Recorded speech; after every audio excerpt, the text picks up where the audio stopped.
So for today's video, I'm going to show you guys how to save an extension cord. And it should go without saying that if you don't feel comfortable doing anything like this, then don't do it. But this is just for informational purposes only. And this is what I do when I have a cord that has been damaged. Now, if this damage was anywhere closer to the plug, I would say just nip the plug off and replace it. This is a male end. Obviously, I'd have to replace it with a female end. However, since we have about 6 feet of cord between the damage and the female end of the plug, I'm choosing to just fix it right here. Now, in order to do this, what you're going to have to do is cut off the affected area completely, just like that. Because there's going to be no way that you can save this part of the extension cord. Just throw that aside. What I like to do with these is if you have something like this, you can pull back the sheathing relatively easily. Depending on the gauge, of course, this might actually be not the correct size. But we can at least start it.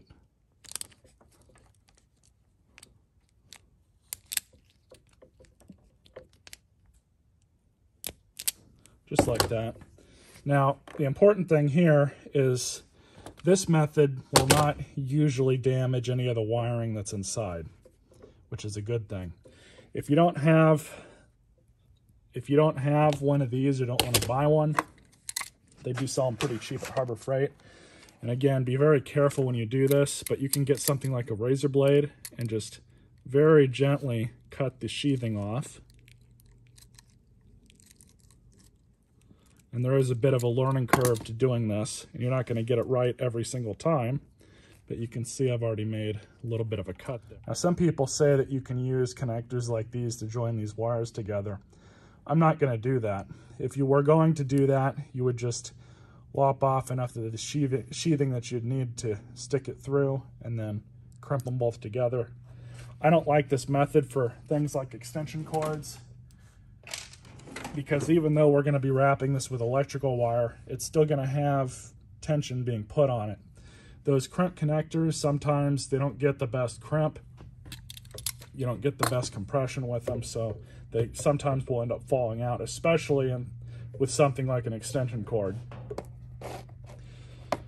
For this method, I personally recommend soldering the ends together and then going over each individual wire with some shrink wrap tubing. So, first thing you want to do is take off however much sheathing you think you'll need.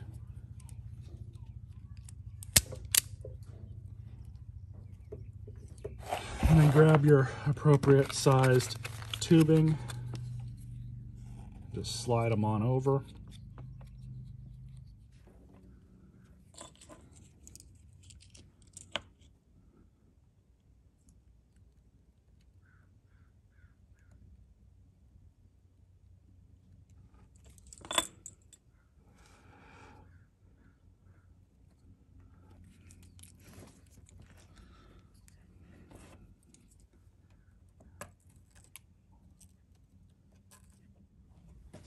So I made the wire a little bit longer.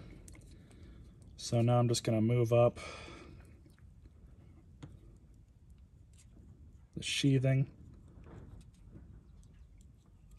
just like this. It's about right where it should be, is right there. Now you can use a lighter, or you can use the soldering iron like I am. Just shrink it.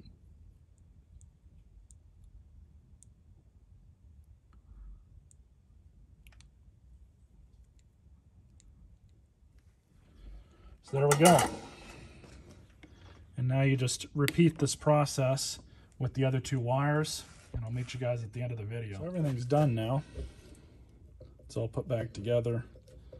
Really nice joinings there.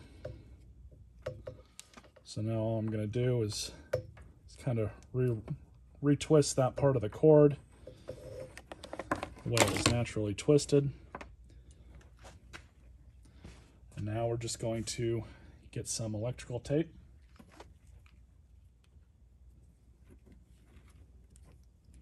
And just like that. I usually like to start it with a couple wraps and then move it on down.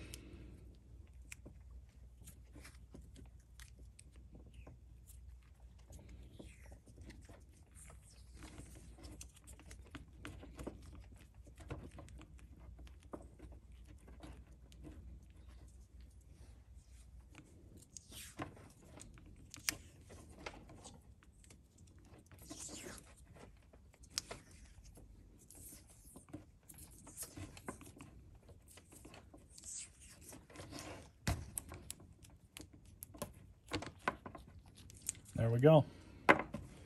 One fixed extension cord. Definitely happy with that. Hope you guys enjoyed this video and stay tuned for more.